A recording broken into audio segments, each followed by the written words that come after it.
and TV channel. I hope you're all staying safe and well. And we're going to be a bit environmental today, in a sort of getting back at the big boys sort of way. We're going to learn how to blow up a pipeline, of course, today. So please join me as we'll look at that film, thriller, not based on true events, just based on a novel. So we'll have a look at that. Please, if you are new to the channel, push that subscribe button, push the bell notifications. It's great to have you on board. Everything film and TV, reviews, information vlogs, lots of different things. All your comments, very, very welcome on this or anything to do with film and TV. It doesn't matter. It gives a little thumbs up, guys. Trying to get between 10 and 15 likes. It's not a massive target. We just hit that like button now.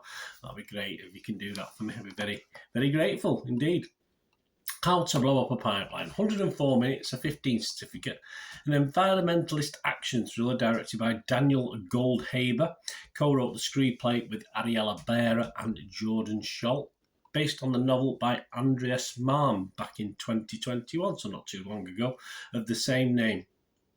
How's it looking? How's it doing? Well, it's doing okay as far as some of the public are concerned. Internet Movie Database, a very healthy 7.2 out of 10 based on over 2,000 scores and reviews.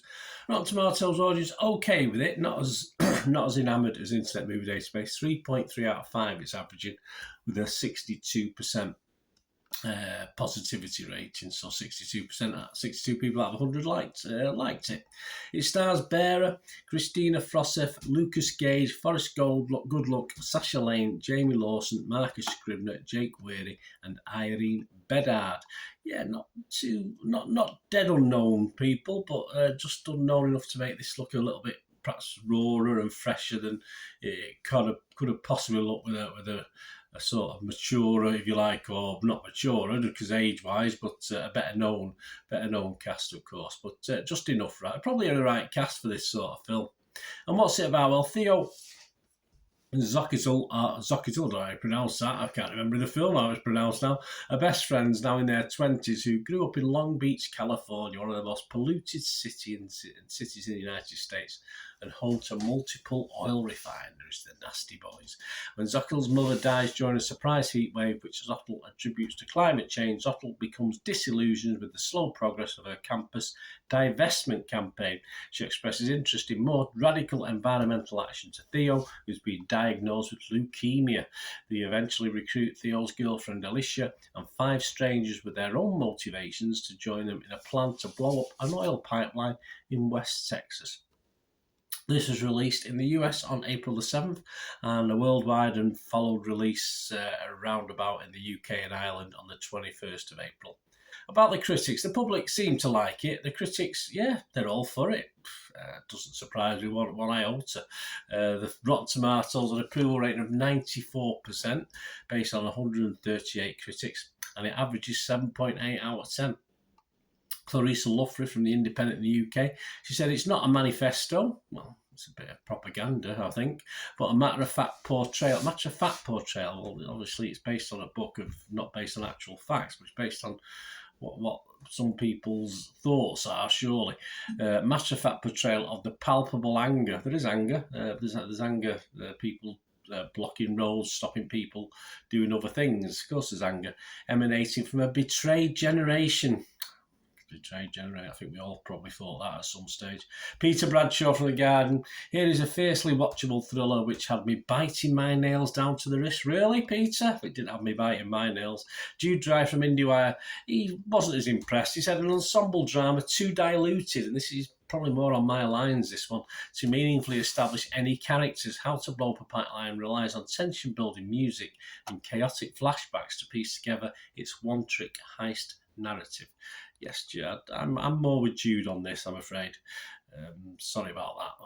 Or I'm happy about that, depending on what you think. Consensus of Rotten Tomatoes, an explosive adaptation. No. Well, yeah, the best bit's the explosion at the end of Andreas Malm's treatise, How to Blow Up a Pipeline, delivers a high-stakes eco-thriller ignited by riveting and complex anti-heroes. Okay. Metacritic, the other site we look at, uses an average, just give this 77 out of 100, so fair enough. Based on 28 critics, it scored anywhere between 42 and 100 out of 100. 24 positive and 4 mixed, which is okay. Rolling Stone's David Frey gave it 60. He said, "This is a thriller, but not just a thriller. It's also aiming to be a Gen Z radicalisation manifesto." It probably is, in the same spirit as the book, if not with the same rigour. RogerEbbett.com, Matt Zoller Sites gave it 88 out of 100 and said, "House of Upper Pipeline is one of the most original American thrillers in years, and one that draws from a deep well of movie history as it develops its characters and sets up its plot twists." Yeah, okay. There is a plot twist or two. Right, my thoughts, guys. I'm not going to have a downer on this. I'm going to give it a 6 out of 10, which is watchable for me. Nothing wrong with it. If it was Metacritic, I'd give it a mixed review. If it was Rotten Tomatoes, I'd say yes, it's fresh. I think the film, for me personally, would have more appeal if it had been based on real people or events. It just loses something, the fact that it isn't, and it becomes a bit of a B-movie for me. And it all seems as though people, critics and the public alike, and I'm not going to fall into the trap, and I may get criticism for it, are falling over each other to say how meaningful it all is because of the underdog, this young generation, if you like, that's been sold down the river. But without reality for me, without linked into something real, it didn't leave me caring that much or excited by this odd mix of heroes, with a couple of exceptions, in fairness, who just got on my middle-aged wick, in fairness, which is a shame. As I say, I'm not going to speak highly about it if I didn't have that sort of feeling. I don't mind propaganda. Propaganda doesn't bother me one iota. I can make my own decisions on propaganda based on real life, not based on a novel, not based on things that haven't actually happened. As a film, it was entertaining enough. It was a little bit different to what we get, the normal stuff.